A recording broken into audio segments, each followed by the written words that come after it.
Hi, I'm Sean Reardon, Mayor of Newburyport, and welcome to the latest edition of the Mayor's Corner. It is finally summertime here in Newburyport. We are down at the Harbor Master office, right here on our waterfront. I'm here with our Harbor Master, Paul Hogg. We're so lucky to have him in the city. First of all, we're in the middle of a heat wave, so please, if you're out there and you're hot, please take care of yourselves. We've got cooling stations around the city. Remember, during the week, we've got our senior center that is open and nice and cool. We have our library, and then off hours, we have the Salvation Army on Fair Street that is open for cooling, all right? So that's about the heat.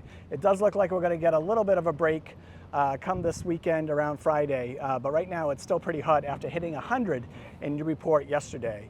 And with that, with summer being here, I love to bring Paul on to talk about water safety, boat safety, beach safety. There's a lot of things because of our location here in Newburyport that propose challenges.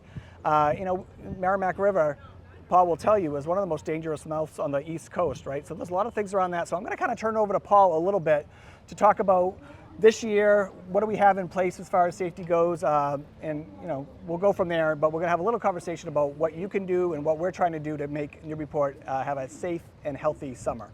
Yeah, the mayor brought up some good points. Now we were off to a little bit of a slow start with the weather. Now we finally have some nice weekends. So down here at the waterfront, it's been extremely busy. If you look right behind us, you can see we have the patrol boats here. One of the crews is out today. We were actually real busy yesterday up at the bridge. They actually had a little issue up there where we had to do some patrol boats on each side because they had to do some emergency repairs. So we were prepared for that, had the guys up there, and at the same time we did that, we had a couple of jet skis go out and had some jet ski accidents. So it's just been really busy. Just here in the city of Newburyport, we have 1,500 boats, close to another 600 over in Salisbury. We have Cashman Park launch, which is one of the busiest launches in the Commonwealth. So we've been extremely busy over there. We'll do, 200 launches in a day, and we have dock hands over there to help. As long as we have dock hands here too on the central waterfront. And with the nice weather, the waterfront's been really busy. We've had the boats coming in and a lot of reservations and people starting to come into the river. So with the nice weather and the heat wave, people are out boating. Yeah. So again, what's unique with Newburyport? Now I'll mention this, I didn't mention this at the beginning, but we did have 2 fatalities earlier this month. People who come here to visit out on Plum Island, swimming where they weren't supposed to, get caught up in our dangerous mouth. Like I said, we're lucky we have Paul. We're lucky we have such a great relationship with our local Coast Guard here, Merrimack Station. So those are things that we have to be really aware of, and again, we have to constantly be thinking of how we can get better information out to the public, and we've got a couple of things that we're going to institute around that. Yeah, I'd like to talk about that. So if you look right behind us, we have we have signs down there right now. It's very important because in the river there is no swimming. Because the currents are so strong and the tides are so strong, you're not allowed to be swimming down there. You can go into your waist down at the beach, but just make sure you're not going into the water. Along with the fatalities, we've also had some rescues.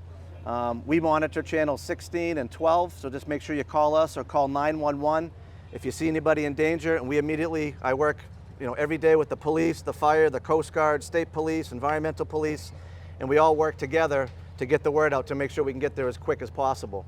Also, we have no lifeguards on duty signs. Because of the erosion down at the beach and not too much of a beach, we don't man it with lifeguards. So we also added a QR code on the signs that has a bunch of different languages. So you can just scan the QR codes. Those will be located down on the beach. We did add a few more signs just to make sure we're really getting the word out, because it's really important, and it can be dangerous at times because people walk out on the sandbar, and when the tide's coming in, the sandbar disappears. And with the strong tides and you walk out on the sandbar and there's a drop off, you can get drifted off really quickly.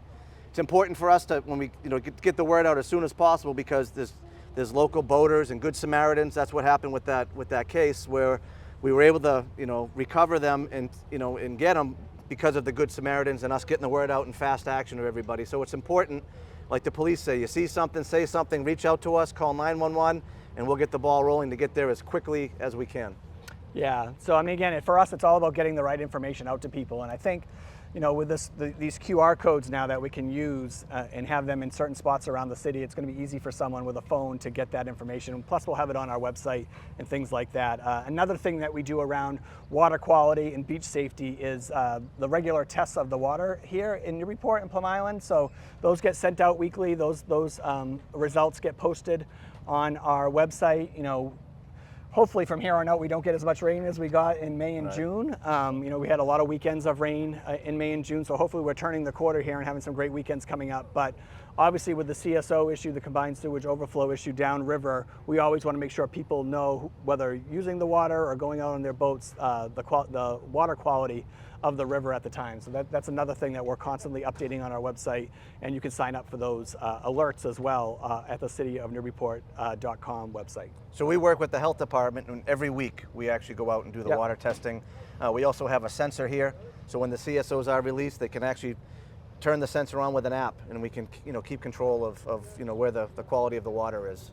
Okay, so hey, so that's a little bit about, summer's here. We wanted to give you a little bit about water and boat safety here on the river and out at the mouth of the Merrimack. But there's another thing going on here. Paul, do you want to talk a little bit about this oyster contraption here? Right down here at our office, actually starting tomorrow, it's going to be put on. It's with Mass Oyster Project, and we're going to actually be raising oysters down here.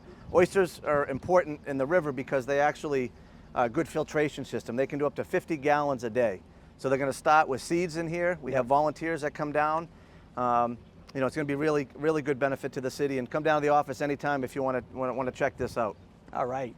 All right, well that sounds great. I want to thank our Harbor Master, Paul Hogg, for everything that he's doing for the city. We're going to have a great summer here in Newburyport, and please check out cityofnewburyport.com for any kind of updates that you're looking for on the Merrimack River. Thank you, Paul. You're welcome.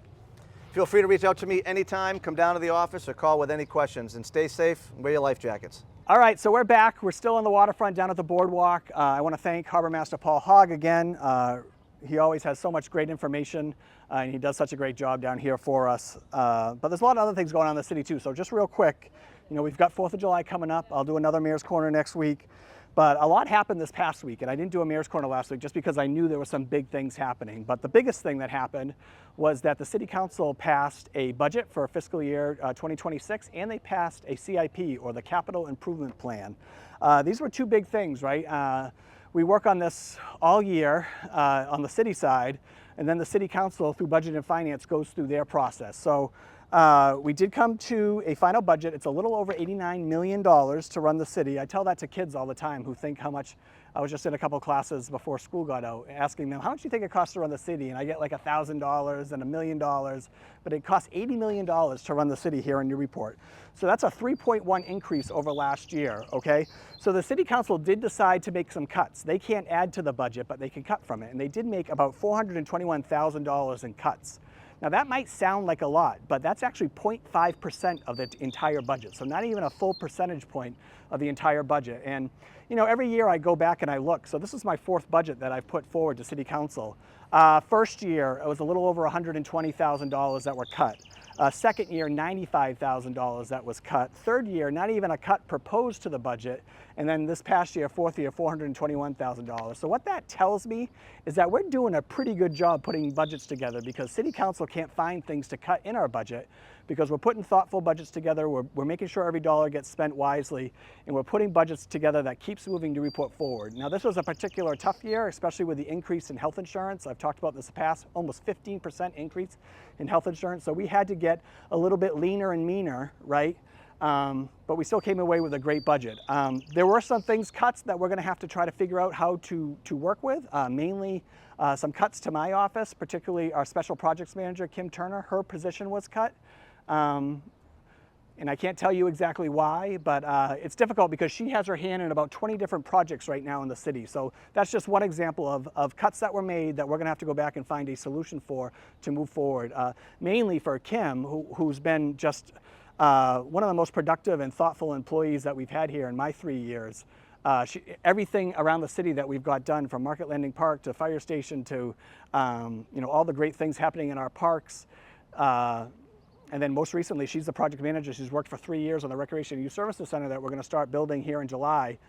So those are all things we have to really think about, right? But she's had her hand in all those things, in some ways very big ways, in some ways small ways, but always in helping move and get things done here in Newburyport. So I think the world of Kim. So we've got to come up with some solutions moving forward after this latest budget. But again, I appreciate all the work that the City Council did on our budget. Very thankful to our department heads. you know, and especially our finance director, Ethan Manning. This was his last budget. He's moving to director of finance for the Newburyport Public Schools. So he'll still be here in Newburyport, but moving down to the schools. So this was his last budget, and he's just been amazing to work with. He's been a wonderful part of my kind of upper executive team here at City Hall.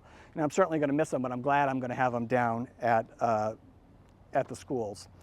What else is going on? I just want to give a big shout out to the DPS. I just did a walk down here. I do every day. I go around, I pick up a little bit of trash. Again, I'm not seeing a ton downtown, but if I do see it, I get to pick it up. But downtown really looks great right now. I want to give a shout out to DPS. I gave them kind of an objective to get downtown looking great for the July 4th holiday. I know they're going to continue working on it this week and next. But they just did a lot of good things in the last couple of weeks. If you go down, you look at In Street, you look at some of the tree pits down on Market Square. I also want to thank the Community Improvement Society, CIS. They're a local volunteer group that also raises a little bit of money and have just been doing a lot of strategic projects downtown, whether it be the Jack Bradshaw flowers around the bend at Market Square, or painting the fire call boxes, or most recently painting the lamp post downtown.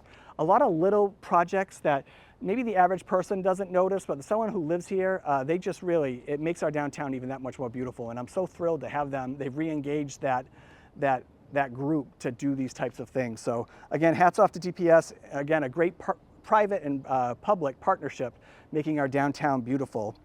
We had our last day of school on Friday. Just thank you to all of our Newburyport Public School staff, Superintendent Gallagher. We really had a fantastic school year here in Newburyport. I know my kids are moving on to 12th grade, to 10th grade, and to 8th grade, and they all had incredible school years. So first one, thank you to staff.